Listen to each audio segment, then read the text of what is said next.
Welcome to the Counselling Tutor Podcast, the must-listen-to podcast for students of counselling and psychotherapy. Here are your hosts, Rory Lees-Oakes and Ken Kelly.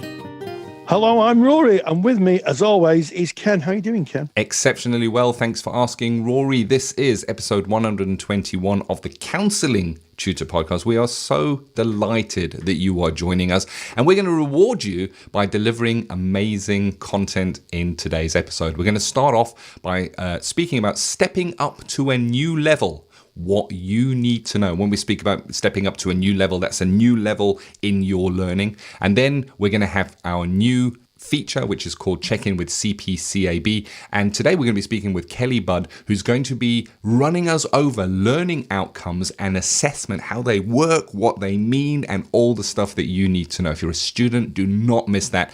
And then we're going to be ending episode 121 by speaking about getting the skills right. You know, the counselling skills, there's almost this burden that we carry. We've got to get them right. We can't get them wrong. Well, we're going to be discussing getting the skills right. And as Rory calls it, we're going to be speaking about getting the skills right trap. But kicking us off for a start of a 10, stepping to a new level, what you need to know. Yes, well, a lot of you listening to this will probably be in a new class. Maybe you've gone from level 2 to level 3.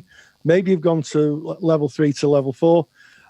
Or maybe you're traversing a level 4 or a degree course where you're going through 2 or 3 years. And every time you go back, I think it's worth noting, if you're doing a level 4 course, you do the first year of level 4. But when you go back, you're actually going to a different level. The level rises slightly. So if you're doing a level 4 course, you may be asked to do some research. You may be asked to do some advanced counselling skills recording. You're almost certainly going to be asked to do a personal development assignment about how your experience of the course has influenced and informed your way of being. And there are some things that we need to know when we move up to a new level. So let's take the basics first. If you're going from level 2 to level 3, almost certainly one of the essential things you're going to need is a reading list, because you're going to need to know what you read so that you can answer the questions on the assignment, which is super useful. And if you join our Facebook group, and to find us, it's really simple. Just type Counselling Tutor into Facebook, and you'll find our closed group. We have a business page, but we have also a closed group. When you click on that, knock on the door, we'll let you in, and you'll find thousands of like-minded people in the world of counselling and psychotherapy. We've got some tutors, we've got a lot of students, and we've got a lot of qualified colleagues. And that's a place to ask questions. If you're on a course and you're not quite sure, ask some questions, and they'll be able to help you. But the first thing I would say is make sure you get your reading list and get yourself a little collection of things to read. And there's a reading list that we do produce, which will be really, really helpful, Ken. Indeed. Well, where are we going to get that reading list, Rory? Well, if you go into the Facebook group, you can find it in the document side of Facebook, where there's a file side. You just click on files, it's in there. And also we will put it into podcast 121 page. If you go to the Counselling Tutor website, click on the podcast tab and find podcast 121. I will put a link, or someone will put a link to that reading list. And it's a Google document. So the nice thing about it is it gets updated regularly. Every time you click on, there may be something new for you to see. And of course, the Counselling Tutor website you can find at counsellingtutor.com. Yeah, and you know, I recognize this from the discussions already within the Facebook group, this new level. There is a marked difference. There really is. You start off on a level 2, you kind of describing and getting the basics of certain theories. And the interesting thing is, the stuff that you're studying at level 2, you're still going to be studying at level 4, level 5, and even if you go into your masters, because the theory is the theory. Cole Rogers and his 19 propositions, okay, you probably wouldn't do that at level 2 because it is a little confusing, but the theory remains the theory throughout, but it's the different ways that you are asked to interact with that theory. It goes from being descriptive to analyzing to really thinking and bringing your own thoughts to the theory as you step up in the levels. And of course, there is the escalation. There is more expected of you from your own development as you go through the various levels. So you would not expect somebody that is at the end of a level 2 course to be at the same place in self-development as somebody who has just finished a level 4 course, because of course self-development is something that we work on as you go through the various levels, and you may look closer within your personal development groups as you go through that journey. But it is often can catch some by surprise when you go from a level 3 to a level 4 with the increased work, with the increased assignments, with the increased expectations, having to do the research. There is quite a lot to it, Rory. There is, and also you changing yourself. But as part of a counselling course, people inevitably change. They're not the same people who leave 3 or 4 years of training as those people who went in, because the theories that you study speak to you as a person and ask you maybe to make some changes in your life. So one of those changes may be friendship groups, even relationships. I was talking to another tutor the other day, and they did talk about the diploma level being the divorce level, because many people split up from relationships. And on the course I was on, I think about half the members of the group separated from their partners because they just wanted something better and they weren't happy how they were being treated. And so it's a huge amount of change. And I think that is something that you need to consider. And also, you're going to be engaging with academic work at a higher level. You're going to be asked to do maybe references. You're going to be asked to cite theory in your assignment. So again, that is a step change. And I've made a super duper handout preparing for the new level, the essential checklist. So I'm going to give you some checklist to look at what might change and what you can prepare yourself for. And to get that download, just go to counsellingtutor.com, go to the podcast page, go to podcast 121, and that download is waiting for you. Just click on it and we'll send it to your email box.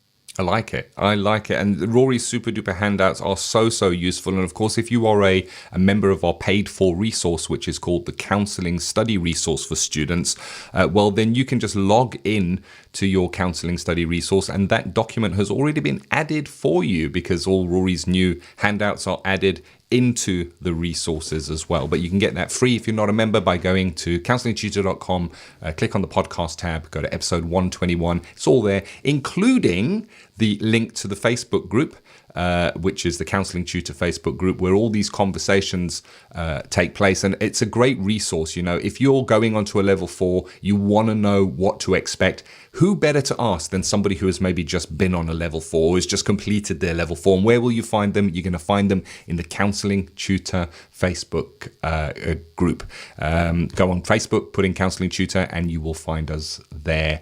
And of course, the reading list that Rory recommended, you can get that again from just going to the same podcast show notes page, counsellingtutor.com, podcast episode 121.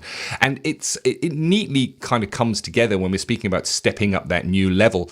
We have a great partnership that we're running at the moment with CPCAB, where we've invited CPCAB to come in and to kind of deliver some really useful content. They are an awarding body here in the UK, run all by counsellors, specifically for counsellors, so they really understand it. And today we're going to be hearing from Kelly Budd, and she's going to be speaking us through learning outcomes and assessment. And keeping in mind, if we're talking about taking that next step, going a level up, it's all about the learning outcomes and the assessment of those new levels. So let's check in with CPCAB. Check in with CPCAB. And we're here with Kelly, who is going to discuss learning outcomes and assessment criteria, that thorny issue that sometimes people find a little bit different. So the first question, Kelly, is what is assessment criteria and what are learning outcomes? That causes loads of confusion. Well, I guess in the simplest form, they essentially are the pieces of terminology, the kind of structure to a qualification that lets a learner know what they're going to come out understanding by the end of it. So they sit within each kind of qualification type and level to, I guess we'll go into kind of the differences between them in a moment, but essentially to set out what are you going to learn and what are you going to be marked against in order that the tutors and the awarding body fully understands that you've got it, that you know what you're doing. Yeah, so that's really helpful, isn't it? So right at the beginning, the learning outcome is about actually this is what you're going to learn. It's saying to the student, this is what you're going to learn. And then the assessment criteria is this is how we're going to test or assess that you've learned what we set out to do. Yeah, exactly that. Yeah. So when we put together a qualification as an awarding organisation, we start off by saying, okay, so what's the purpose of that qualification? What is that qualification for? Who is it for? Then we have to set a level for it to say where it sits within the kind of qualification framework in the UK. And then we say whether it's an award, a certificate or a diploma. So those essentially are the kind of top level structure parts of a qualification. And then underneath that, what every learner will see across all awarding bodies is usually a range of learning outcomes, and then sat underneath those is a range of an assessment criteria. Yes. So I think you've hit on another interesting point, and we're only a minute and a half into the podcast. is that there's different levels. So you would be asking different things at different levels. So someone who is doing a level 2, which in the UK is the equivalent of GCSEs, you would be asking slightly different questions than if you were doing, say, a level 4 or a level 5. Why is that? Why would the questions be different? Well, in terms of kind of the learner demonstrating their knowledge of a subject or demonstrating their ability to perform a certain skill, when they do that at a level 2, essentially they are they'll be asked things like to identify a piece of information, to use a particular skill. When you go up through the levels, so when you get to level 4 and level 5, you're going to be asked to critically evaluate your use of that skill, or to compare and contrast different theories. So essentially it shows that the depth increases so that learner is able to do more complicated things with that information or in that field as they go up through the levels. Yeah. And I was going to say, and particularly for a member of the public or an employer looking at their level of qualification, that person's going to understand that somebody with level 2 skills is probably going to be able to do a certain sort of role. Somebody with level 4 skills is going to be able to practice as a counsellor in an agency, say. So it gives a kind of national understanding of what that qualification means that learner is able to do. Yes, I mean, I think that's an interesting way of looking at it, because it's not just for the learner; it's just for those people who may be an employer, who's looking at the qualifications, and then they can say, well, we know by this qualification that this particular candidate for the job can do this. And they can then look at the job specification and say, well, does the job specification fit the qualification that the candidate's brought? Yeah. So that's really useful. Now, in terms of assessment criteria, and I'm sure the audience is shivering in their boots with the dreaded word criteria.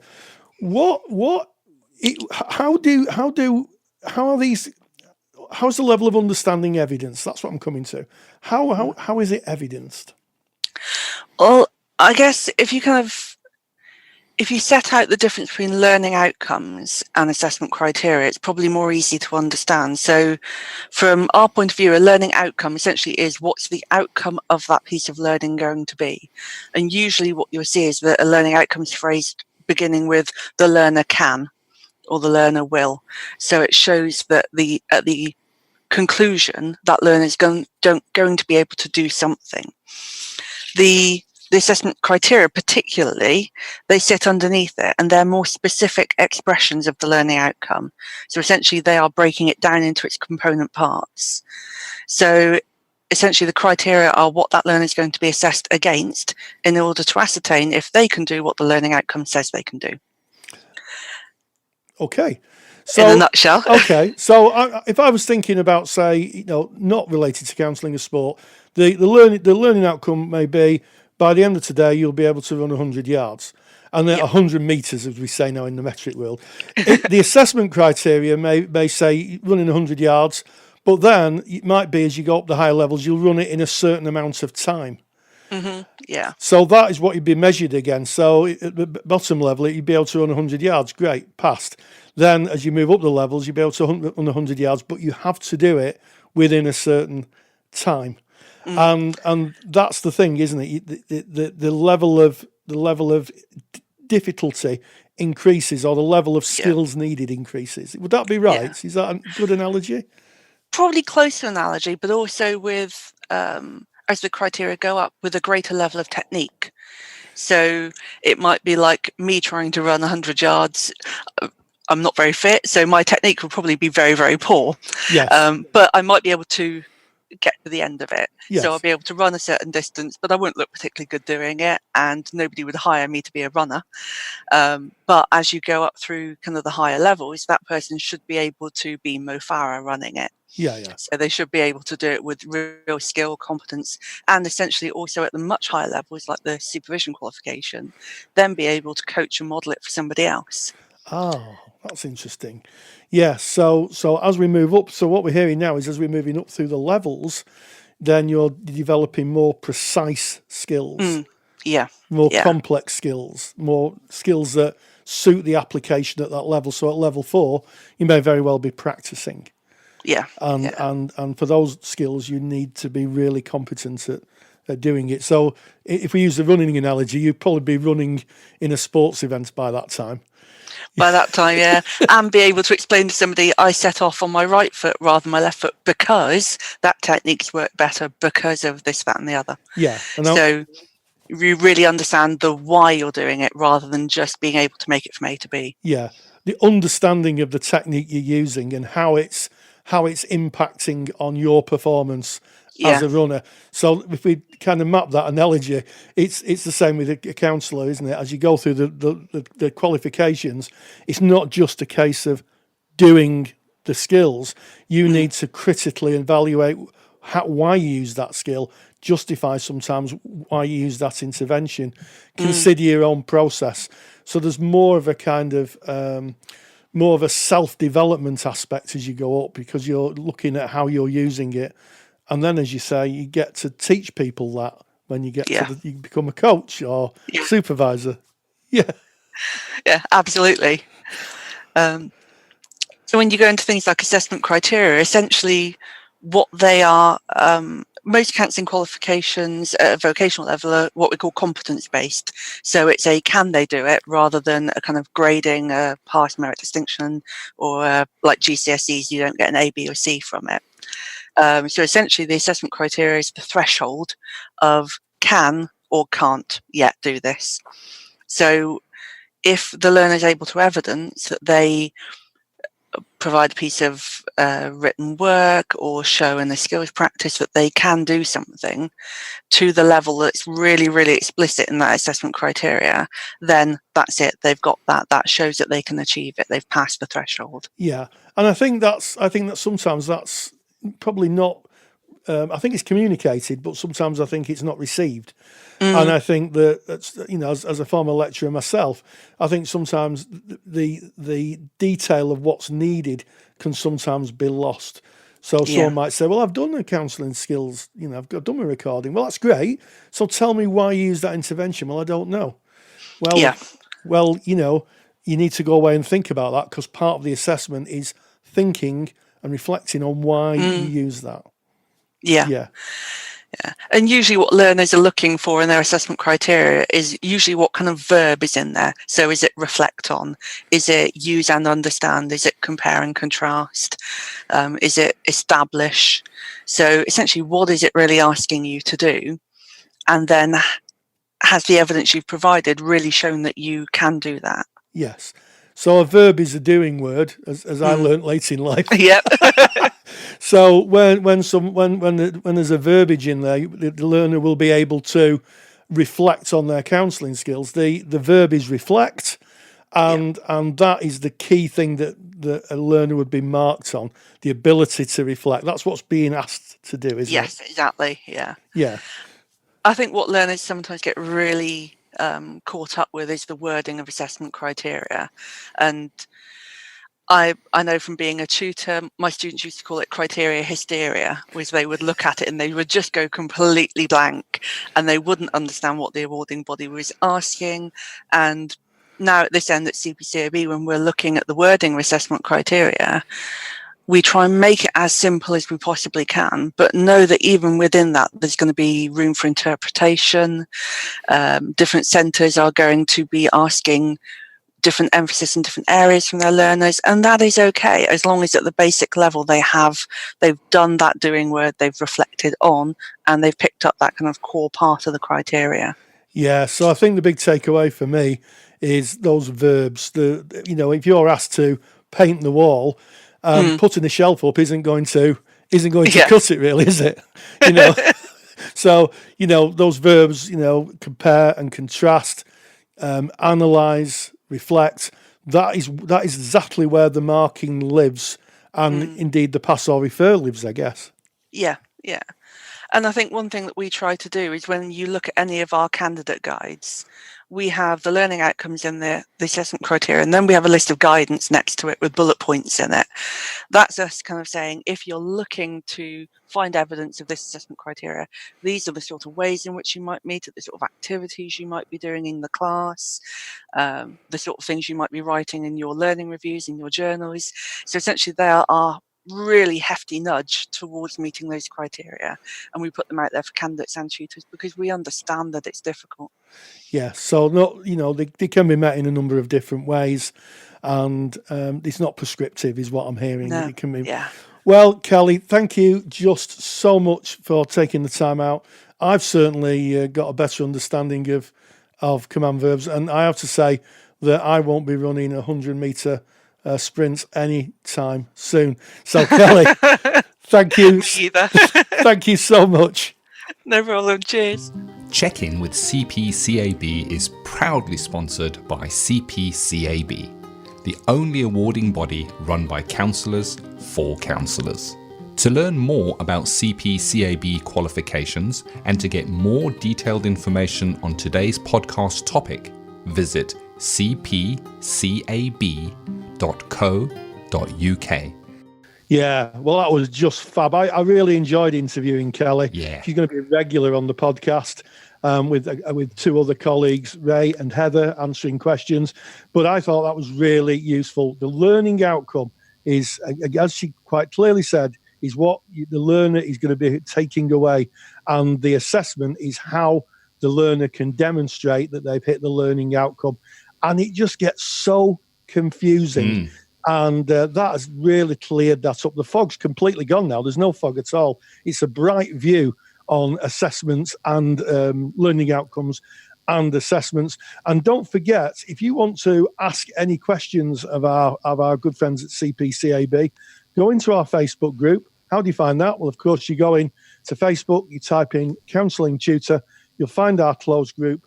Click on that. We'll let you in. Thousands of like-minded people. Some are students, some are supervisors, and some are tutors.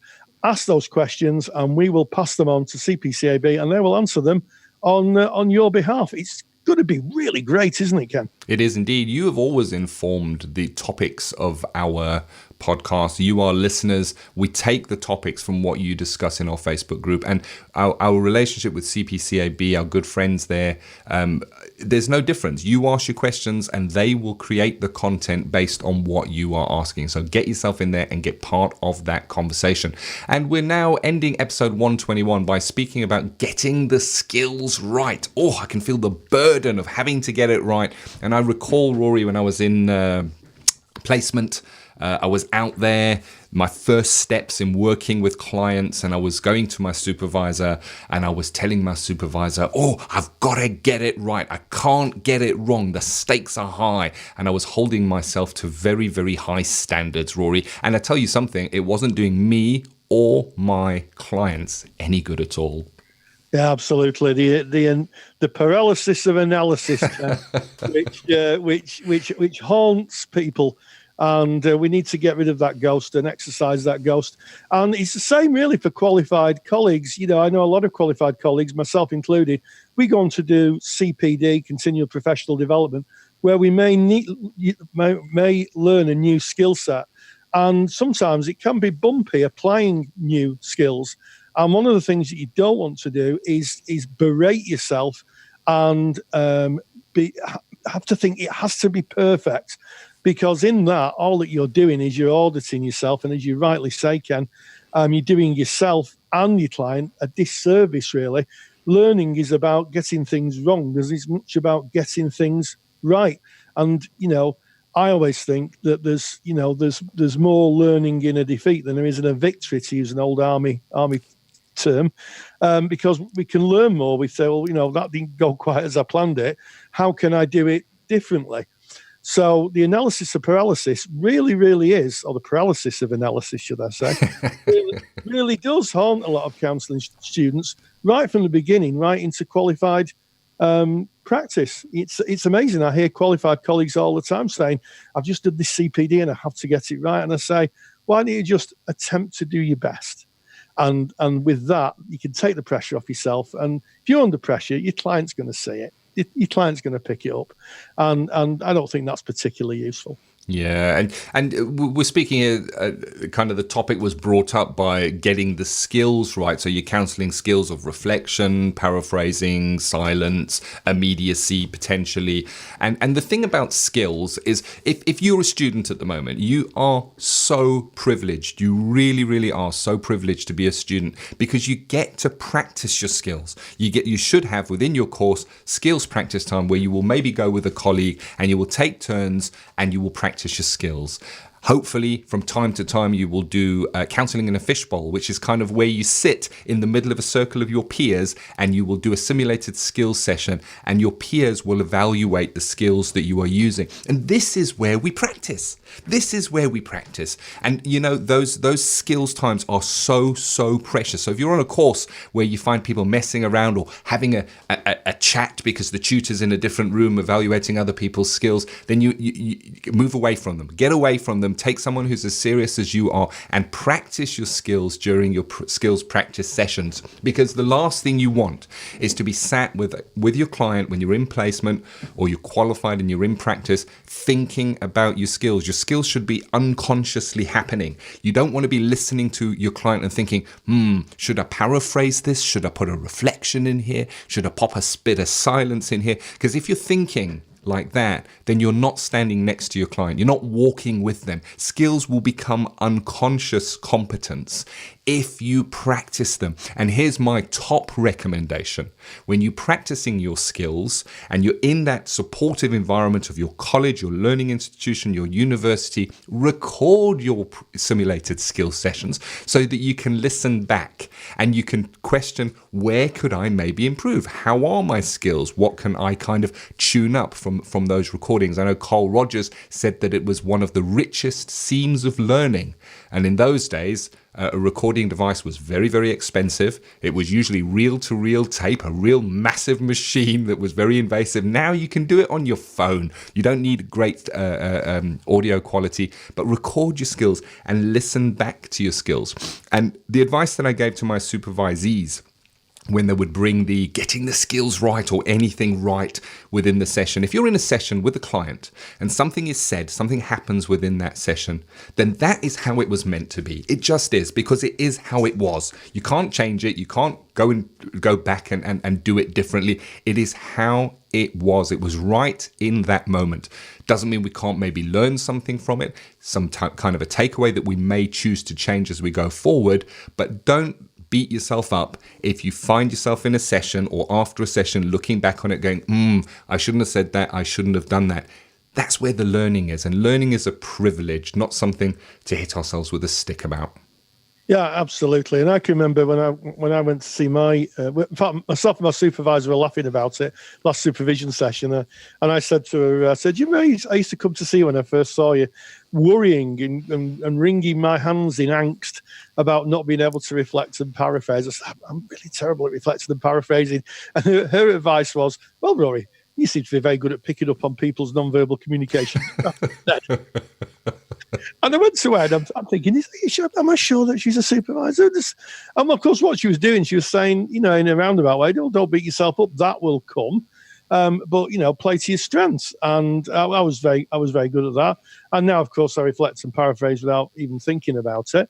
But it was a very valuable lesson. And also, you know, the courses I've taken through the years, I've taken many, many CPD courses, giving me different tools or insights.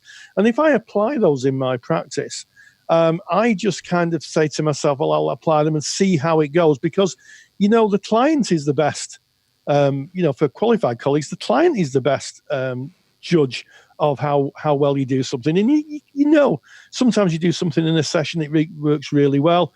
Sometimes you do something and you think, I wish I hadn't have done that.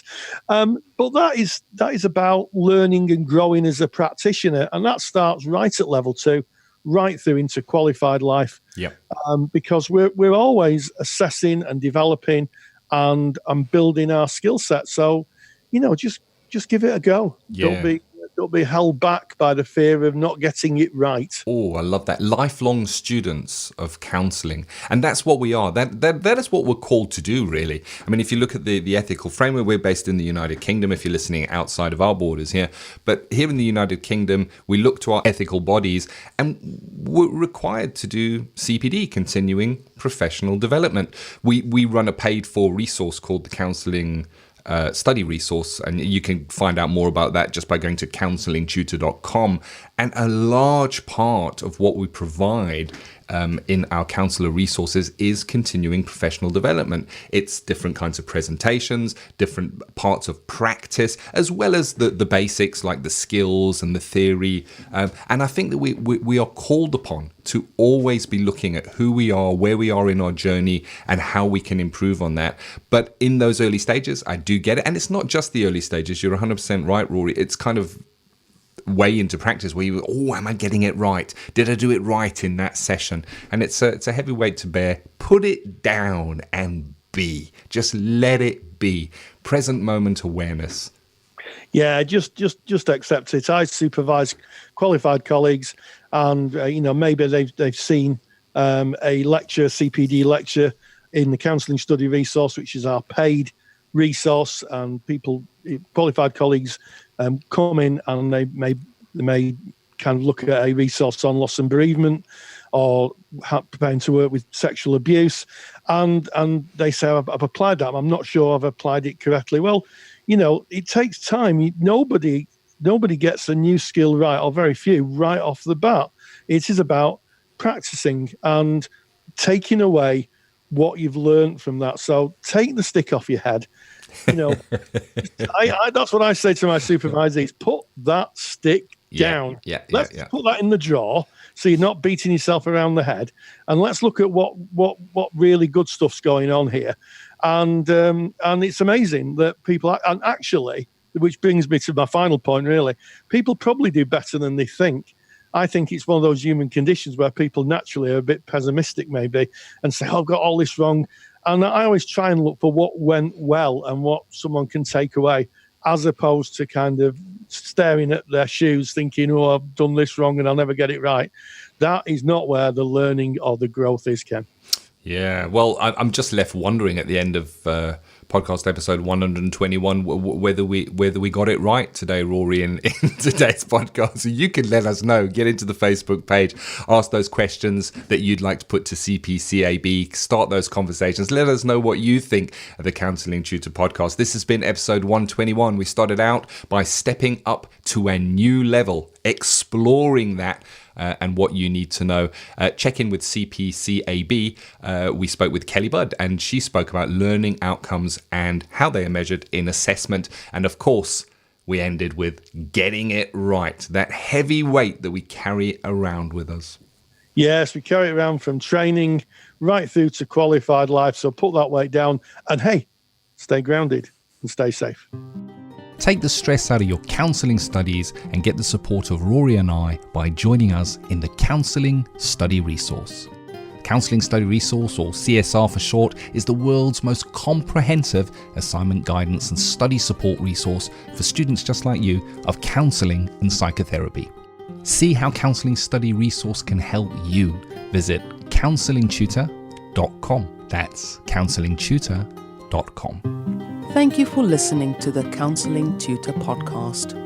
Find the show notes for this episode on our website at www.counsellingtutor.com.